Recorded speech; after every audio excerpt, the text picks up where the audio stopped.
tiengele trapuka kala hakli mariba fam foli kelen ko ka yeshi an limanaw na fleba bema bakruba kuma bena talike makanfla polo nyeshile no Burkina chama fanga nyama Ibrahim Traoré ma plana FDS mimlana otajila ko kunche langa espace public ablali.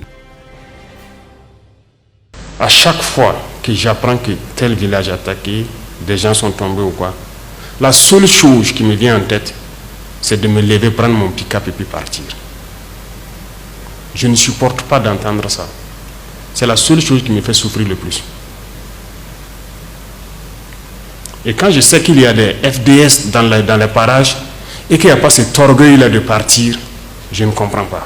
Ce message des Moudjahidines est destiné au président Ibrahim Traoré du Burkina Faso. Disent qu'ils ont entendu ton message qui a eu à dire dans une salle de conférence. Quand tu entends que les Moudjahidines ont cassé un camp, détruisant tout, tu vois que les FDS n'ont pas l'orgueil de partir, que ça te fait mal, va te faire encore plus mal. Car ce sont nos actions qui témoignent de ce que l'on est. Si vous êtes orgueilleux, ce n'est pas la peine de t'asseoir dans une salle de conférence, dire trop de mots. Il faut venir sur le terrain, là-bas qu'il y a la réalité. Eux, ils t'ont vu venir sur le terrain la fois passée, et c'est là quelques mois. Tu étais dans un véhicule blindé bien sécurisé, tu roulais à quelques kilomètres à l'heure. Chaque fois tu t'arrêtais, ils contrôlent la terre si la terre n'est pas minée. Si tu es réellement un homme, tu as l'orgueil de faire la guerre, qu'il faut venir sur le terrain en moto. Pour la trapuka kalan haklima de bafa. De t'asseoir dans ton palais en disant trop de mots, à ne rien faire.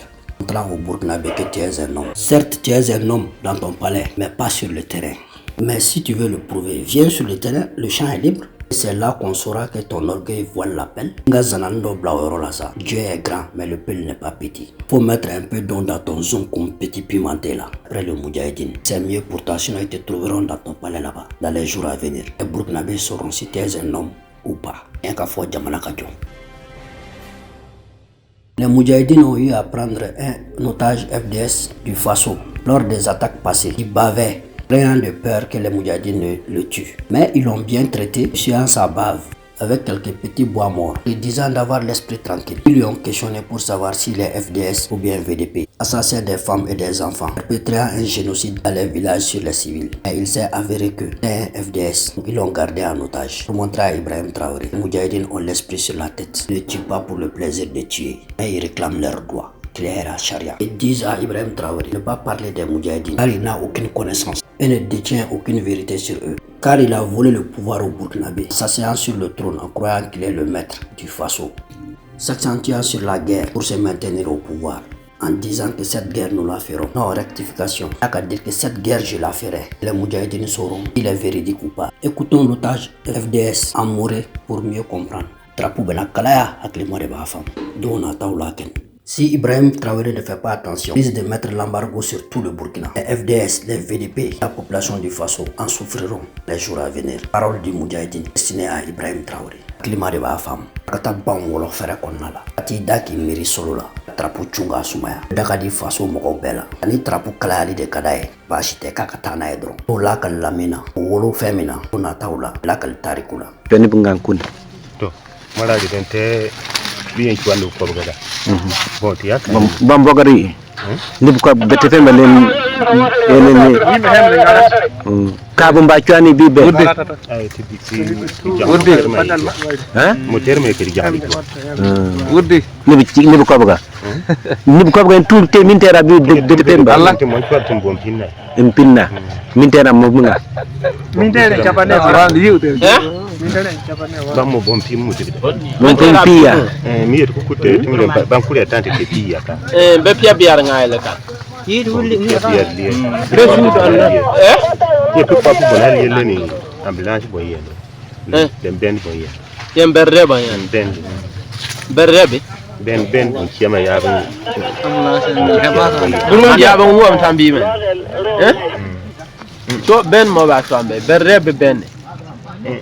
Ina pia berre kan. Ye ben yaaba mututi tiare. Ko ya mo jadi.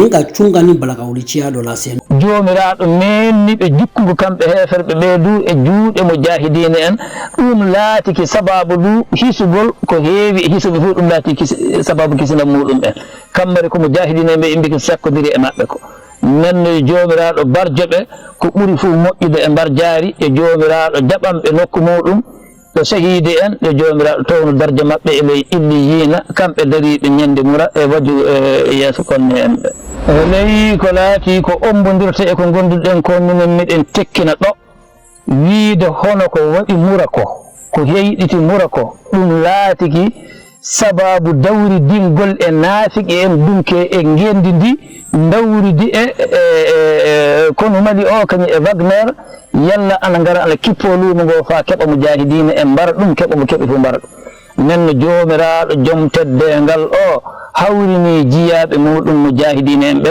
ɓe ndara niki du wonande jaɓɓade dendegal orle maɓɓe kamɓe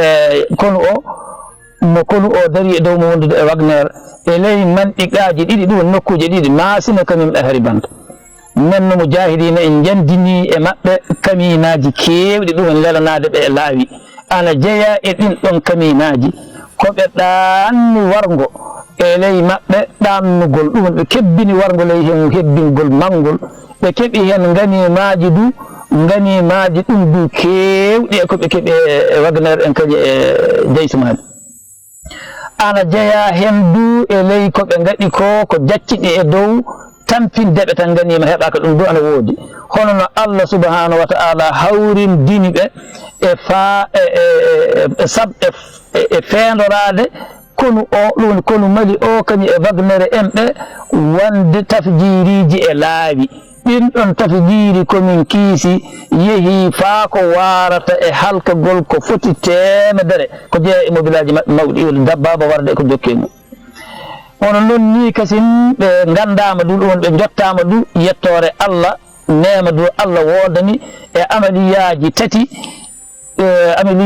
laatiɗi amaliyaji istishhadiya e amaliyaji inhimasiya e ley seware e sebu kañum e ñono ɗin ɗon amaliyaji du dondiniɓe kamɓe malinkoɓe jappiɓe ɗum woni ɗeɗo darbaɓe ɗeɗo piyanɗe tati jappiɓe mursey kewɗe ɗum laatiki sababu du werragol kulol e ley ɓerɗe maɓɓe laatiki sababu du helgol tooke maɓɓe ɗo woni ɓuytogol kaɓorɗe maɓɓe laatiki du ɓuytogol dillinagol maɓɓe nenno getto